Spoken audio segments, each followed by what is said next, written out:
Shalom Bapak Ibu Saudara yang dikasihi Tuhan. Hari ini kita akan berbicara tentang GKI Daerah Bali, Gereja yang Menginjil. Panggilan untuk memberitakan Injil adalah tanggung jawab setiap orang percaya. Setiap orang yang percaya kepada Kristus dipanggil untuk memberitakan Injil. Karena dunia pasti akan menuju kepada kebinasaan. Dosa membinasakan setiap orang. Dunia membutuhkan kehadiran kita, kehadiran Kristus yang menjawab kebutuhan mereka supaya mereka dibebaskan dari dosa. Penginjilan adalah panggilan setiap warga jemaat Kemah Injil yang dipanggil untuk melakukan tugas khusus. Penginjilan adalah kesempatan di mana pada akhirnya adalah Tuhan Yesus datang kembali. Jadi rentang waktu antara hari ini sampai Tuhan datang kembali adalah kesempatan untuk kita memberitakan Injil. Setiap orang yang percaya memberitakan Injil sebagai gaya hidup, dan ini harus terwujud sebagai gaya hidup orang-orang Kristen, khususnya warga jemaat Kemah Injil. Abi Simpson mengatakan bahwa jika kita tidak mau memberitakan Injil, tidak pergi memberitakan Injil, siapkan penggantimu dan utuslah ia untuk memberitakan Injil. Kita dipanggil bukan hanya untuk bersekutu bersama-sama, tetapi kita dipanggil, diutus ke tengah-tengah dunia untuk menjawab kebutuhan dunia akan Yesus.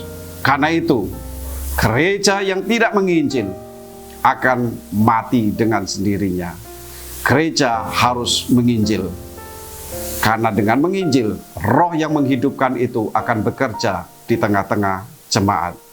Bagaimana kita bisa mendukung pekerjaan Tuhan dalam penginjilan ini? Yang pertama adalah bangun persekutuan doa bersama di jemaat-jemaat. Bangun persekutuan doa dan puasa. Tekun berdoa, sehati dalam doa, supaya Roh Kudus dicurahkan dan memimpin setiap orang percaya dengan berani memberitakan Injil Kristus. Firman Tuhan dalam Kisah Para Rasul menceritakan dengan jelas, ketika jemaat berdoa, Roh Kudus turun, mereka dengan berani memberitakan Injil. Tanda-tanda mujizat terjadi, kuasa Tuhan dinyatakan, setan-setan ditaklukkan.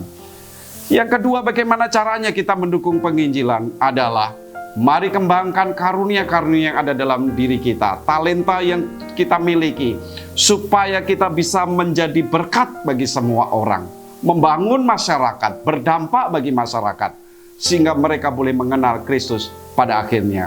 Yang ketiga, GKI Daerah Bali juga mencanangkan supaya setiap warga Kemah Injil, termasuk hamba-hamba Tuhan, berkomitmen, memiliki janji iman untuk menyisihkan keuangannya dan mendoakannya, sehingga pada bulan misi nasional Gereja Kemah Injil Indonesia, uang itu menjadi janji iman kita. Disiapkan untuk mengutus para misionaris untuk memberitakan Injil, dan juga untuk membangun pos-pos pelayanan Gereja Kemah Injil di Bali, di luar Bali, maupun juga di dunia internasional. Kumpulkan dana adalah bagian dari membangun kebersamaan untuk penginjilan. Saudaraku yang dikasihi Tuhan, mari wujudkan GKI Daerah Bali menjadi gereja yang menginjil. Setiap warga Kemah Injil memiliki tanggung jawab dan komitmen untuk memberitakan Injil. Kiranya di akhir bulan misi ini, kasih karunia Tuhan menyertai kita semua, sehingga di tahun depan kita memiliki komitmen bersama, janji iman bersama untuk mendukung dan mengerjakan penginjilan ini dengan lebih besar lagi. Tuhan Yesus memberkati. Gereja yang menginjil adalah gereja yang hidup, karena roh yang menghidupkan itu hadir di sana. Tuhan Yesus memberkati. Shalom.